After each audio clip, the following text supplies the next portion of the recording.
Власта и опозицијата продолжуваат со препукувањата и обвинувањата околу договорот со конзорциумот Бехтел и ЕНК и проектот за изградба на коридорите 8 и 10Д. Опозицијата тврди дека обврските на владата се достигнати до 230 милиони евра, иако досега нема никакви работи на терен. Од владата потврдија дека се исплатени 117 милиони евра и дека тоа е согласно договорот. Преседателот на ВМРО ДПМН останува на ставот дека пенали ќе се плаќаат заради работната недела од 60 часа, а до утре обврските на владата кон конзорциумот се двојно поголеми од она што е исплатено. За парите кои владата ги исплати, вели дека се за подготвителни работи.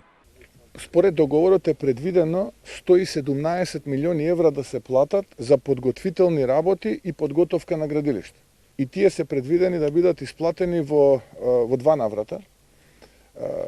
83 милиони е предвидено да бидат исплатени 2 недели откако е подпишан договорот и дополнителни 30 милиони евра 45 дена откако е подпишан договорот. Предпоставувам дека они ги собрале овие две суми и ги исплатија во средата.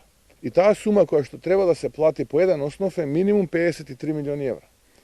Ако ме прашувате кога тие треба да се платат, тие треба да се платат во рок од 2 недели откако ќе изминат оние 45 дена предвидени да се смени законот за работни односи и да се продолжи работната недела од 40 на 60 работни часа, а тој ден истекува на 6 мај. Министерот за транспорт и врски во изјава за МИА повтори дека законот за стратешко партнерство со Бехтел и ЕНК е јавно достапен и дека таму е наведена програмата за финансирање. Парите се од буџет, а Министерството за транспорт и врски ги трансферира до јавното претпријатие за државни патишта.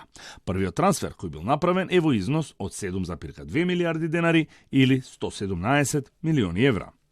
Согласно програмата, која што исто така има донесено владата и е објавена во службен весник, не е тајна и не е нешто што се крие за да се создава некаква нервоза во јавноста, бидејќи и ова може да се отвори и да се провери. Така што средствата од 117 милиони евра или во износ од 7,2 милиарди денари, 7,254 поточно, се исплатени кон јавното претпријатие за државни патишта. Од таму, проектното оделение, кое што е формирано во ЈПДП, работи во директен контакт и комуникација со компанијата Бехтел во реализација на останатите чекори процедури согласно програмата, согласно договорот и согласно законот за Бехтел. Бочварски потенцираше дека овие средства не се пенали и дека владата не е задолжена да плаќа пенали доколку не ги донесе најавените законски измени.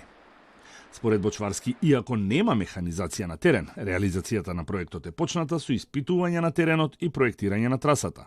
Бизнес секторот, кој како подизведувач треба да учествува во изградбата на коридорите со најмалку 51% од ресурсите, работници и механизација, нема да ја има можноста да го добие договорот и ќе мора да преговара за условите директно со конзорциумот Бехтел и ЕНК, кој веќе има отворено канцеларија во Скопје.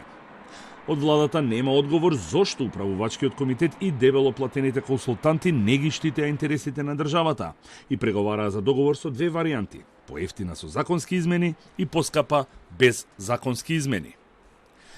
Најавите дека проектот ќе тежи 1,3 милиарди евра сега станаа само проценка, и тоа во најдоброто сценарио доколку поминат законските измени.